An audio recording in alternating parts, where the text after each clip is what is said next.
Agora a gente vai chamar o Bruno, que vai pregar nessa noite. Boa noite.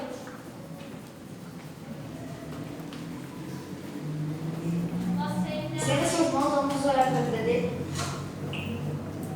Senhor, meu Deus, meu Pai, que nessa noite o Senhor possa usar a vida do Bruno, Pai, como canal de bênção aqui nessa igreja. Que ele possa, Pai, ministrar tudo aquilo que o Senhor quer que nós possamos ouvir. Que o Senhor possa abençoar os corações, as mentes, para que nós venhamos entender e receber a Tua palavra aqui. Usa a vida dele, abençoa ele nessa noite, Pai. Que o Senhor possa fazer que a Tua presença esteja aqui nas nossas vidas. Amém.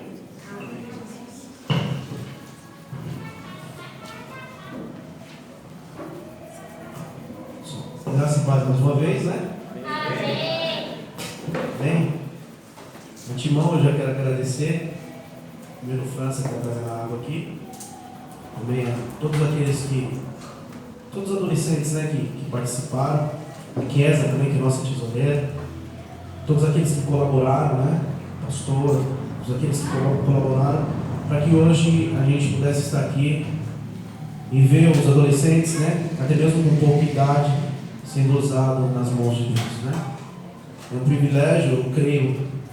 Para mim já é um privilégio de poder dar aula para eles, mas é um privilégio maior ainda dos pais, né? Das mães, de poder ver os...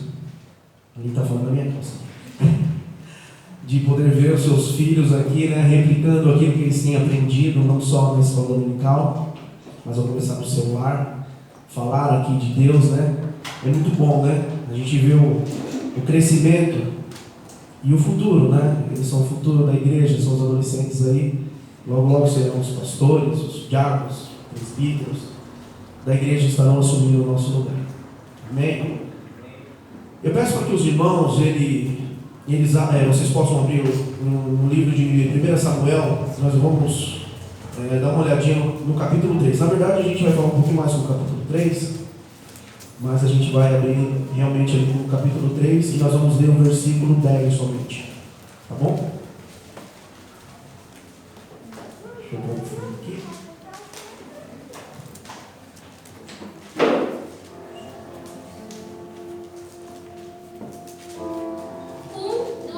Samuel, capítulo 3, versículo 10.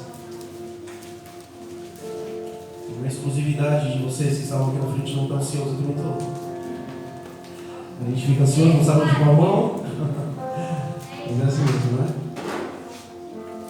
Amém? 1 Samuel, capítulo 3, nós vamos ler o versículo 10. Todos acharam? Amém ou misericórdia? Amém?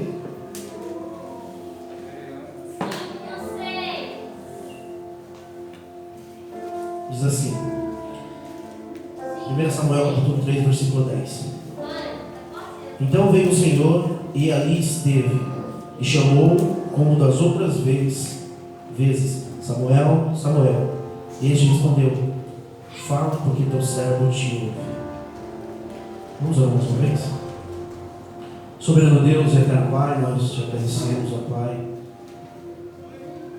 porque nós estamos aqui, meu Deus, de tão grande responsabilidade de trazer a sua palavra, e nós te adoramos porque o Senhor, meu Deus, nos dá essa oportunidade de falar, meu Deus, do seu amor, de falar, meu Deus, de aprender, meu Deus, com a sua palavra, meu Deus, com a sua instrução.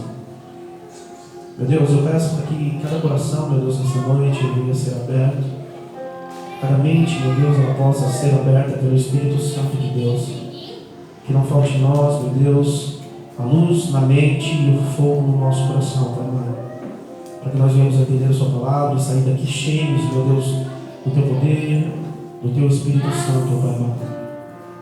Amém? O que nós acabamos de ler aqui é uma história muito conhecida, a história de Samuel. Todos aqui conhecem a história de Samuel, mas eu vou dar uma revisada com os irmãos aí, até chegar no ponto onde os nossos irmãos assembleando falam, aqui que eu começo a pregar. A Bíblia ela vem contando já no primeiro versículo aqui, no primeiro capítulo, vem contando sobre a história dos pais de Samuel. Fala ali sobre Eucana, que ele morava ali numa região de Efraim, ali, região montanhosa ali, e tinha duas esposas. Uma que era fértil, que ela tinha filhos, e o nome dela era Penina, e a outra era Ana. Essa Ana não conseguia ter filhos, ela era estéril, e que por ela não ser fértil, ela já tinha por si só, por ser uma pessoa amaldiçoada. Se hoje, nos tempos de hoje, não poder ter filho é algo triste, naquela época era algo que era como se a pessoa olhasse e falasse: você foi rejeitada por Deus, você não pode ter descendência, porque a descendência é a herança de Deus. Se você não pode ter filho, você não recebe isso. Era uma pessoa amaldiçoada. Então ela já tinha esse sofrimento por essa questão de não poder ter filho, e ela tinha essa bendita dessa companheira aqui do seu esposo também, porque ele tinha duas mulheres naquela época, era permitido, viu, irmãos? Não era escândalo algum. E ele tinha essas duas esposas, e essa menina, ela pegava no pé dessa nossa irmã Ana, porque ela não podia ter filhos. E Eucana, todo ano ele saía para ofertar ali em Siló, e a Bíblia nos diz que ele dava uma porção para que ela pudesse sacrificar. Ali Penina podia, ele dava uma porção para Penina e para os seus filhos, para que ele pudesse ofertar, mas para Ana ele dava dobrado, mesmo ela não tendo filhos, porque a Bíblia diz que ele amava. Ele tinha esse grande amor por Ana, e eu creio que também por ele ver o sofrimento dela. Era uma forma que ele fazia para que ela pudesse ser, não digo iludida, mas anestesiada naquele momento. E a Bíblia diz que ela sempre ia ali no templo, ali em Siló, sacrificava ali, e ela sempre pedia a Deus, mas ela tinha em seu coração que o filho seria algo para ela como uma forma de não humilhação. Se ela tivesse o filho, aquela sua rival ali, vamos dizer assim, Penina, ela veria que também Ana, e ela poderia ter filho, e também não era uma pessoa amaldiçoada. Ela tinha em seu coração isso: eu vou ter um filho de uma forma de calar a boca dela. E a Bíblia, todo mundo conhece essa história, eu creio que todos conhecem. E em um certo momento ela orou ali com todo o seu coração, e ela disse que se ela tivesse um filho ali, varão, ela daria ali para que ele fossem ali cuidado ali no templo, e seria entregue ao Senhor numa certa época da sua vida. E isso foi o que aconteceu. Ela conseguiu ter um filho. Depois a gente vai voltar um pouco para falar sobre isso, sobre esse momento ao qual ela estava orando ali. E ela conseguiu ter este filho, e ela teve outros filhos depois, e ela fez o que, de acordo com o que ela tinha falado com o Senhor, do que ela tinha prometido ao Senhor. Ela fez promessa e ela cumpriu. Ela leva aquele filho para lá. E a Bíblia diz que, passando algum tempo, esse filho é o que nós conhecemos como Samuel, e ele cresce ali, ele está dentro do templo ali, ele cresce do lado de um homem chamado Eli. Ele era um homem que ele era sumo sacerdote ali, e ele tinha seus filhos como sacerdote no templo. E ele cresce presenciando o que Eli fazia. Ele tinha todos os compromissos religiosos, e ele fazia. Os filhos de Eli tinham os compromissos religiosos, e de mesmo sendo de uma forma, como que eu posso dizer, incompleta, mas eles estavam ali fazendo. O que eu quero dizer é que Samuel, ele estava crescendo naquele lugar onde tinha ali adoração ao Senhor, onde tinha pessoas que adoravam ao Senhor. Ele estava num lugar ali santo, dizendo assim, a arca do Senhor estava ali, a presença de Deus estava ali, ele estava dormindo perto da arca de Deus, dormindo perto do Senhor. E em certo momento nós lemos aqui, em que no primeiro versículo do capítulo 3 diz assim: o jovem Samuel servia ao Senhor perante Eli. Esse jovem menino, esse jovem adorador ali, ele servia o Senhor perante a Eli. Sabe o que eu entendo com isso? Ele servia a Deus ali, e ele tinha Eli ali como testemunha que ele servia a Deus. Ele servia a Deus perante Eli. Eli era aquele homem que era o mentor dele ali naquele lugar. Ele era o sumo sacerdote e ele servia a Deus perante Eli. Eli era testemunha do que ele era na presença de Deus. E naqueles dias a palavra do Senhor era, eu estou no versículo 2. Naqueles dias a palavra do Senhor era muito rara e a visões não eram frequentes. Nós vemos que algo está acontecendo aqui de errado. Do lado nós vemos um menino crescendo, escolhido desde o ventre, na verdade separado desde o ventre, antes do ventre, né? Antes de ser gerado, ele já é separado no ventre, ele é separado para Deus, e quando ele nasce, ele continua, ele entende o que Deus tem na vida dele, e ele continua a fazer a vontade de Deus. E nós vemos que ele tem como testemunha o seu mentor ali, o sumo sacerdote ali. Mas o que naquele tempo ali de Samuel, nós vemos que a mensagem do Senhor ali, a voz de Deus, as visões em que Deus dava para o sumo sacerdote já não eram mais frequentes. Alguma coisa estava acontecendo. São duas coisas, na verdade, uma coisa que pode impedir com que a igreja pare de andar, pare de prosseguir, é o pecado. Naquele lugar ali, o sinal de que Deus não está falando era porque o pecado estava ali. E nós, lendo até chegar ao capítulo 3, nós vemos que os filhos de Eli, eu marquei aqui que os nomes é meio difícil, tá aqui, Ofnis e Finéias, isso, que eram os sumos sacerdotes. Eles estavam fazendo algo que era desagradável a Deus. E no versículo 2 eles são chamados como o próprio filho do diabo. Você vê lá no versículo 2 diz assim: e eram porém os filhos de Eli, filhos de Belial, filhos do inimigo, filhos de Satanás. E porque estava acontecendo, eles tinham pecado no meio do povo ali, no meio do sumo sacerdote, Deus já não falava mais. Havia um silêncio. E nós vamos recorrer aqui, diz assim: certo dia, estando deitado no lugar acostumado, o sacerdote Eli, cujos seus olhos já estavam a escurecer. Sabe o que eu entendo aqui? Ele estava ficando cego, literalmente cego mesmo, fisicamente cego. Mas fisicamente e espiritualmente ele já estava perdendo a visão de Deus. Você vê que no final da vida de Eli, no momento em que ele morre, ele está sem visão. Onde a arca é levada ali pelos filisteus, ele está sem visão total. Aqui mostra que ele já estava começando a ficar sem visão.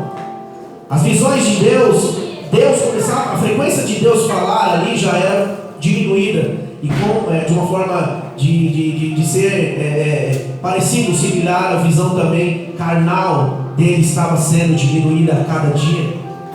A visão daquele homem começou a diminuir. E diz assim,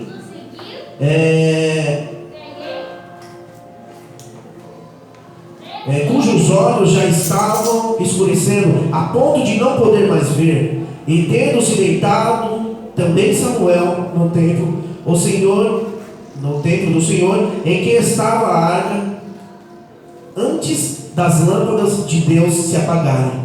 E o Senhor chamou o menino Samuel, e ele respondeu: eis-me aqui. E ele vai ali, ele escuta uma voz ali, ele está deitado, ele escuta uma voz chamando o nome dele, e ele corre prontamente ali para ir seu mentor ali, e fala: o Senhor me chamou?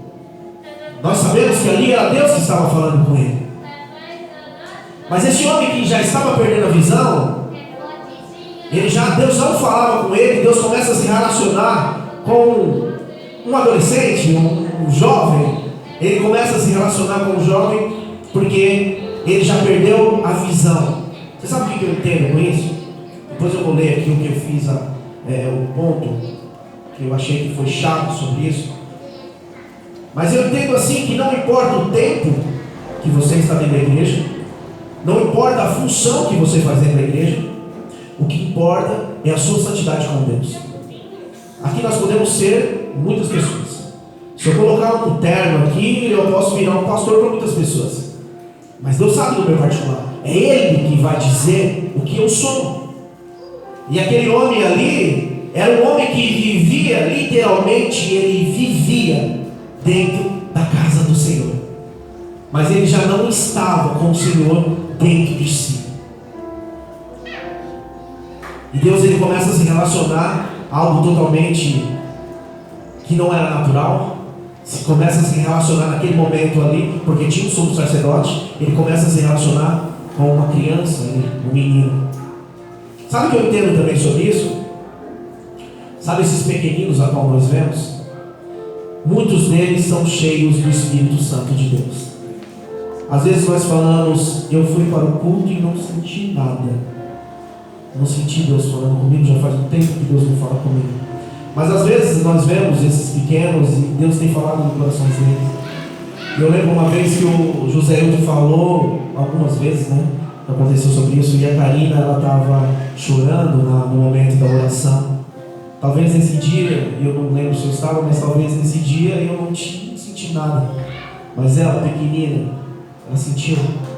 Nós temos que começar a dar mais valor para os nossos adolescentes, assim como o pastor tem feito, assim como a igreja tem feito. Mas de uma forma geral, ficar atento quando um adolescente vai falar, porque Deus pode usar a boca dele para falar aos nossos corações.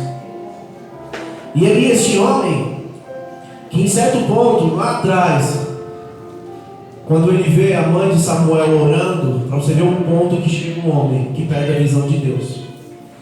E quando Ana estava orando em certo momento, no momento em que ela faz o voto com Deus, ela ora a Deus, só que as palavras já não saem mais da sua boca, e ela só mexe os lábios.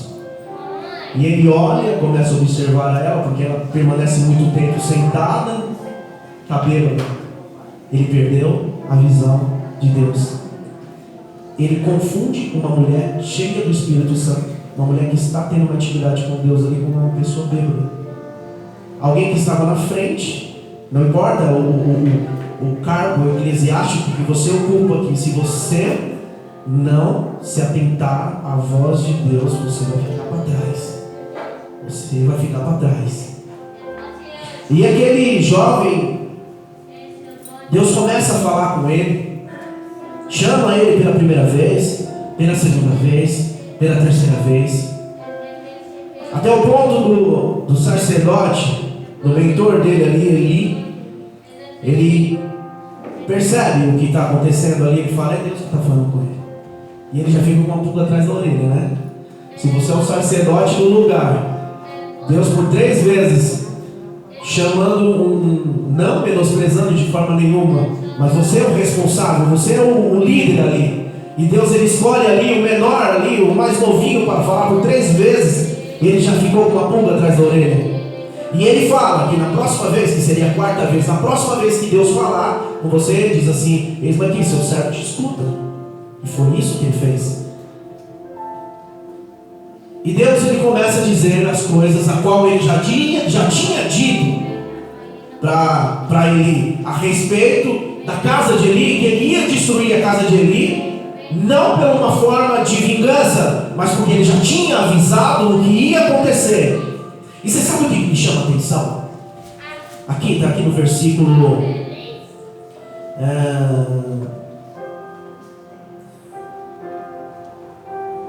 no versículo 18, diz assim: depois que aconteceu essa visão, Samuel foi dormir, Deus falou com ele, e nesse momento, no outro dia, na verdade, Samuel se levantou e Elia foi conversar com ele.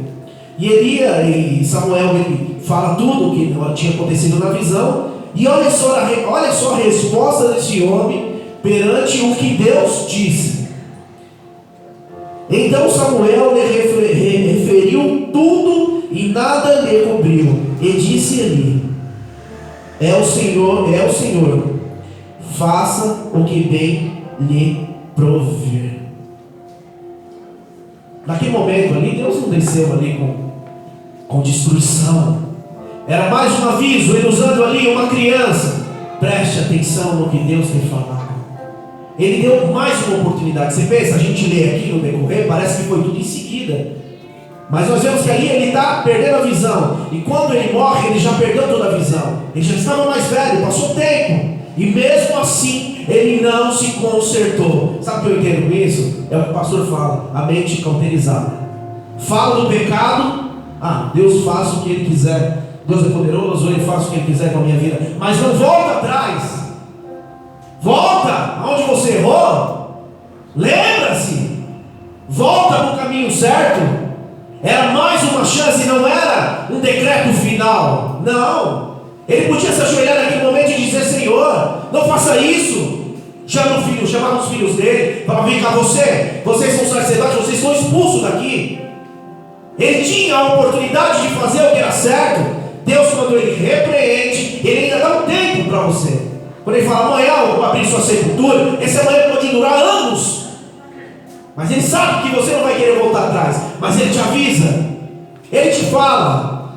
E com aquele homem foi da mesma forma. Deus usa a boca daquele jovem, daquele menino que estava naquele lugar, alguém que tinha sido separado desde o ventre da sua mãe. E sabe o que eu acho mais bonito nessa parte? A mãe dele fez o voto. A mãe dele fez o voto. Ele podia crescer e falar: eu não tenho nada com o seu voto, eu posso fazer na minha vida o que eu quiser, o voto era seu, não é meu. Mas não, ele entende. E ele, desde muito novo, nós já vemos o temor dele com o Senhor. Ele era alguém que tinha temor com o Senhor. Ele sabia que Deus já havia o escolhido antes mesmo de estar no ventre da sua mãe, pois ele já tinha sido separado. E ele assume essa responsabilidade de servir a Deus, não mais por julgo, mas por amor. Você vê que em momento nenhum na leitura bíblica nós vemos que ele chega de uma forma agressiva e fala: mãe, eu não quero ficar longe de você. Eu quero viver a minha vida, eu quero viver o meu momento. Eu sou jovem, eu quero viver o meu momento. Eu vou viver dentro de um lugar trancado com um idoso e dois moleques. Não, eu quero viver meu momento, eu quero ir para a festa. Você acha que não existia festa naquela época? Existia. Existia casa de prostituição? Existia. Existia bebida? Existia. Existia balada? Não com esse nome, mas existia. Você vê os filhos de Eli, eles faziam festa, churrasco, com sacrifício. Então existia. Mas era uma escolha dele servir a Deus. Eu tenho uma minha filha ali de 4 anos de idade. Eu separei ela antes dela nascer. Nós estávamos, antes da Linha ficar grávida, nós oramos e Deus revelou que ela ia nascer. E ela, quando chegar um certo momento, ela vai ter que entender isso. Ela vai ter que entender que o caminho a se seguir é o caminho de Deus. A escolha vai ter que ser dela. Por isso que o mérito aqui eu não dou para Ana, mas eu dou para Samuel, que ele decide fazer a vontade de Deus, mesmo muito pequenino. Então, ele não tinha oba-oba, ele não tinha modernismo, porque modernismo não se refere a um período moderno, mas modernismo ele se refere a um tempo moderno. Na idade de Cristo, no primeiro século, existia um tempo moderno, porque antes do primeiro século existia alguma coisa. Então existia o modernismo, mas ele não se focava ao modernismo. Ele não se focava com as coisas humanas. Você acha que ele não tinha vontades e prazeres? Claro que tinha. Você acha que ele era um homem de ferro? Não. Ele era um homem assim como eu e você.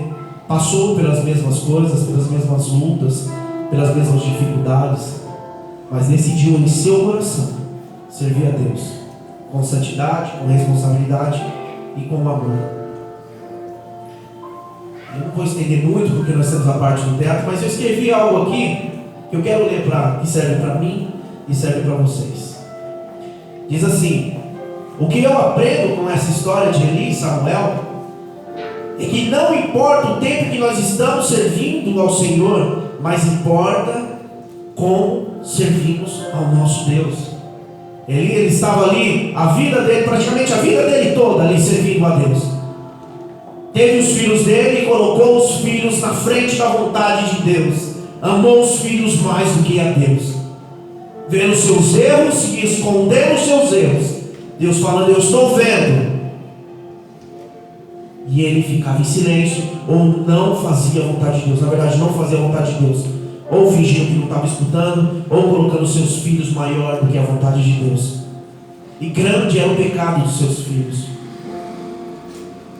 Eli já era velho em dias e também no exercício da função do templo, e mesmo Deus falando a respeito que ele deveria mudar a sua conduta de vida, ele não obedecia, mas continuava com os seus afazeres religiosos. O que acontecia? Deus falava: você está errado. Vou fazer a vontade de Deus aqui, vou tocar. Deus está falando que eu estou errado, mas eu vou continuar tocando aqui, vou continuar pregando.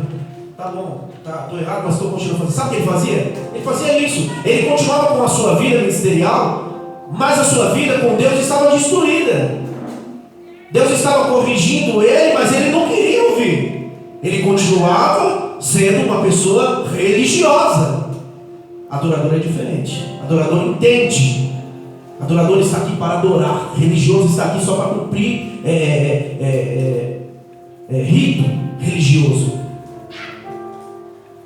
Já Samuel, alguém com tão pouco tempo de vida, procurava fazer tudo o que era agradável ao seu Senhor. Tão novinho, podia estar fazendo tantas coisas, brincando, mas ele por si só ele decidiu a fazer a vontade de Deus, de estar ali fazendo a vontade de Deus. Era alguém que, se você olhasse, você falava: não, se colocasse ali na sua frente e colocasse Samuel, naquele tempo, você não sabendo da história de Samuel, quem ele seria, você com certeza falava: não, ele é um homem de Deus. Samuel tem muito que aprender ainda comigo. Mas ali Deus olhava ali e falava: não, quem está comigo aqui é Samuel, mesmo tão pequeno, mas ele já tem um coração de adorador, coisa que falta naquele homem que vivia dentro daquele lugar religioso ali, daquele lugar santo, na verdade. Às vezes estamos anos dentro da igreja, mas assim como Elias, sem visão, sem direção, porque já não escutamos mais a voz de Deus, porque os nossos ouvidos já estão entupidos com a cera do pecado, com a sujeira do nosso comodismo e com a nossa arrogância.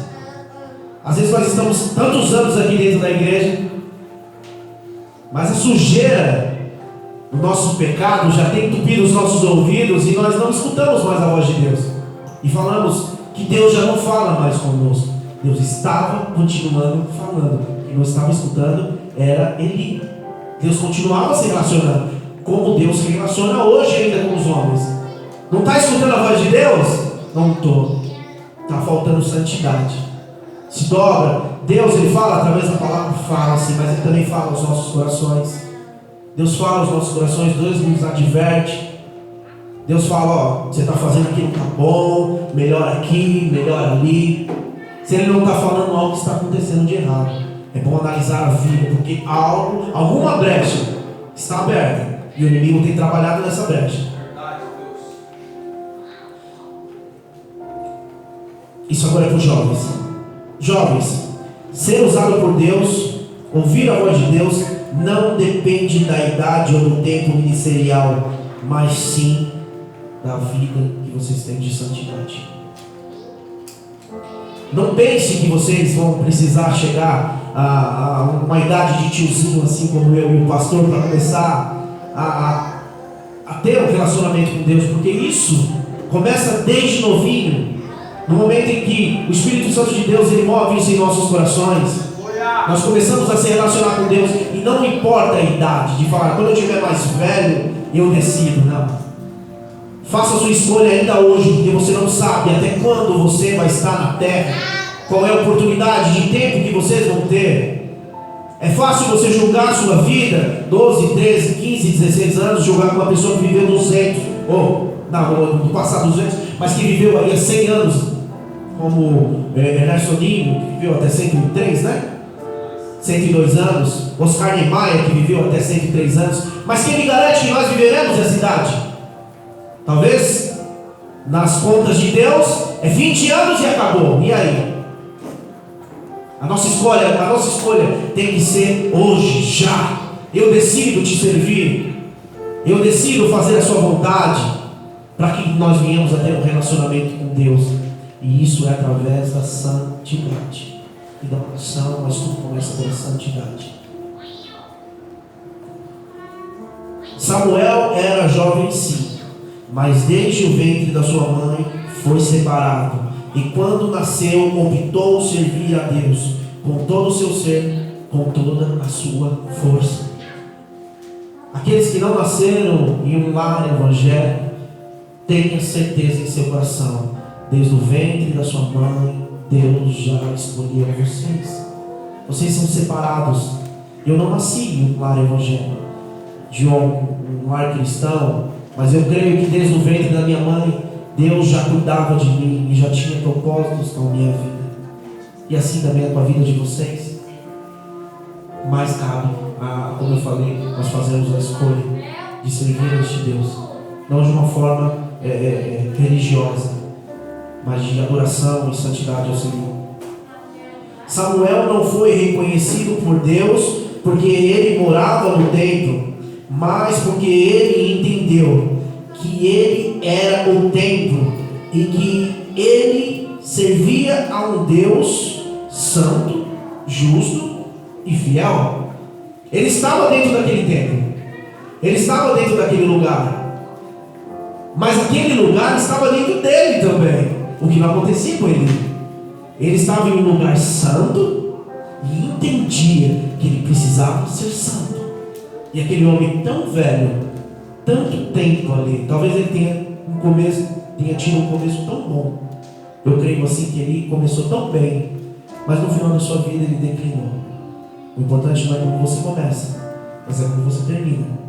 O importante não é como você entra no lugar, mas é como você sai. O importante não é o que você fez no passado, mas é o que você faz hoje no presente e vai fazer no futuro. É daqui para frente. Não estou fazendo uma vida boa, não estou agradando a Deus aqui hoje. Daqui para frente eu começo a servir esse Deus. Daqui para frente, o que ficou para trás, ficou para trás. Daqui para frente eu sirvo meu Deus com santidade, com amor. É daqui para frente. Esqueça as coisas que ficaram para trás. Olhe para frente, caminhe em santidade com este Deus. Caminhe em santidade com o nosso Senhor. É daqui para frente, não deixe o inimigo te julgar pelas coisas que já passaram. Se nós fôssemos ser julgados pelo aquilo que fazíamos no passado, seríamos condenados.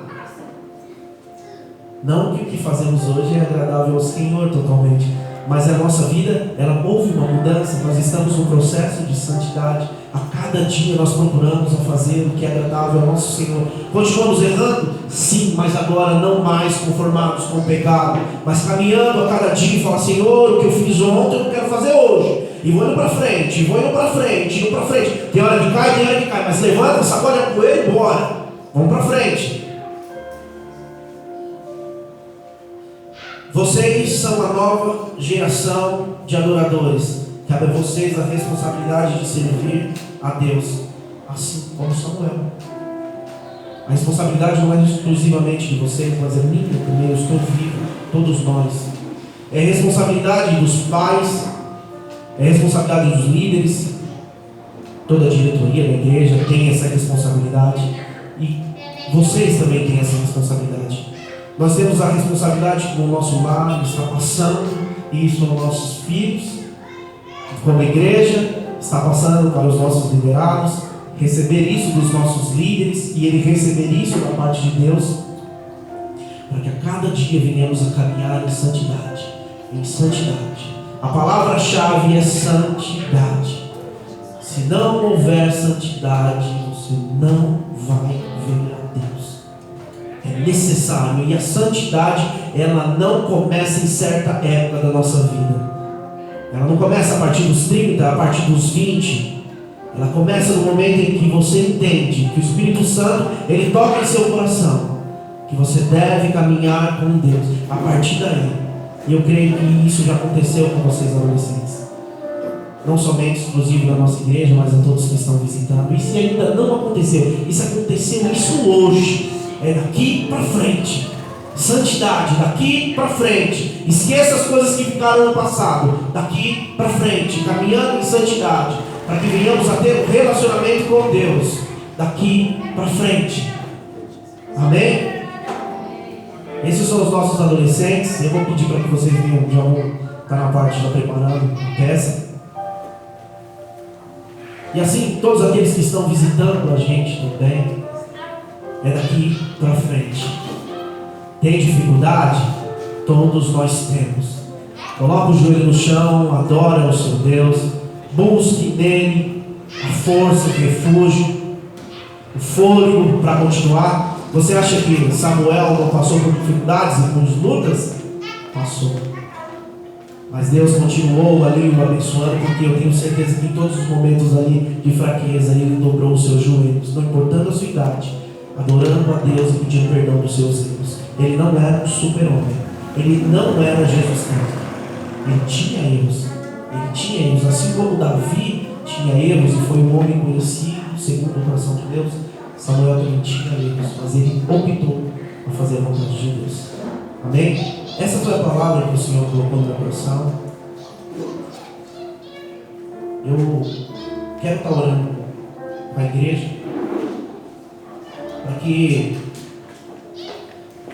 não venha ser só um momento só em que nós venhamos a falar a palavra de Deus. Pode fechar aqui se quiser. Não só um momento em que estamos falando a palavra de Deus, um momento de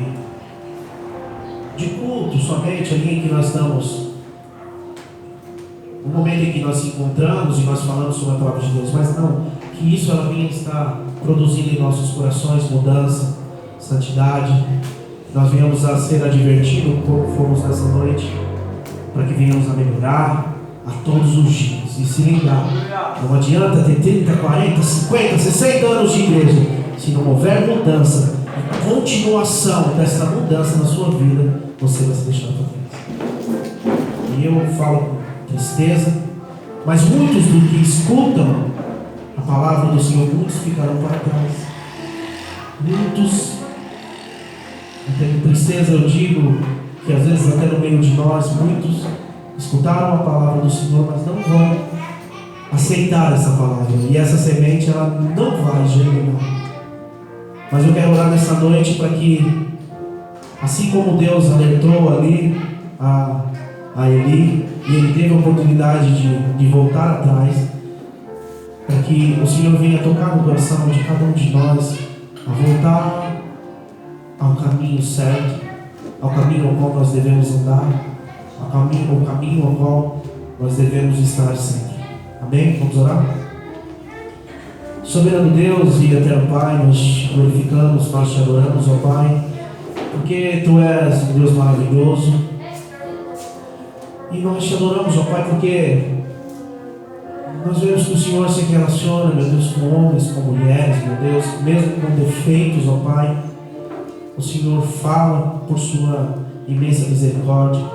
E eu peço, meu Deus, que o Senhor mude, meu Deus, os nossos corações, ó Pai, para que eles venham estar a todo dia, meu Deus, voltados a Ti, ó Pai amado, voltados, meu Deus, à Sua vontade, ao que o Senhor fala aos nossos corações.